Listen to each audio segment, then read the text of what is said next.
I never thought I'd be saying the following words. Herpes delayed the fight.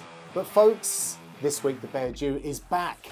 Now, it should be clear, Paul Craig wasn't the one with the flare-up, and speaking of clearing things up, I hope Bellato's unfortunate flare-up has now settled down for all parties. Now we can get all excited once again for a Paul Craig fight.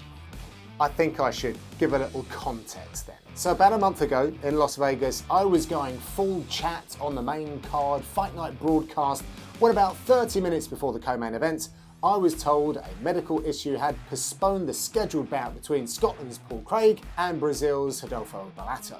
This was a huge blow to Craig, who had put in a full training camp, made the weight, had flown over an extended crew of training partners and podcast team and nutritionists only for the fight to fall through quite literally at the 11th hour.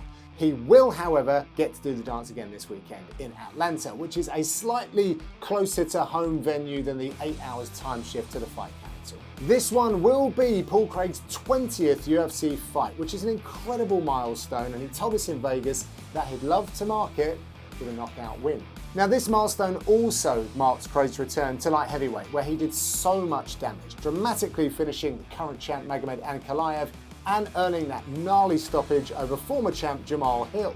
It seems like a smart move for the Scotsman, who was spending 10 weeks fastidiously managing his weight to make 185, which wasn't leaving him any time to build on the skills and work on areas, one of which was his ability to bridge the gap between striking and wrestling. He's also taken the appropriate time and action to rebuild his body for 205-pound competition. And if you follow Paul Craig, you know he's a stickler for data and the sports science, so be rest assured he is all set to jump back up a weight class.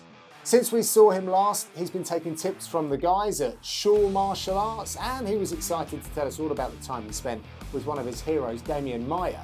He will need to put all of that experience to the test this weekend as he takes on a pretty ferocious prospect in Rodolfo Bellato. The Brazilian has black belt ground skills and knockout power. And over this extended camp, he spent some time with his old friend, the former champ Alex Pereira, and also an old foe of Craig's, Andre Muniz. Bellato told UFC.com that this could be a watershed moment in his career should he add the blue chip name of Scotland's Paul Craig to his resume. So look out for these big boys to get their work done early in round one. Will this be Paul Craig by submission, Bellato by knockout, or something else? Let me know, and tune into the prelims on UFC Fight Pass.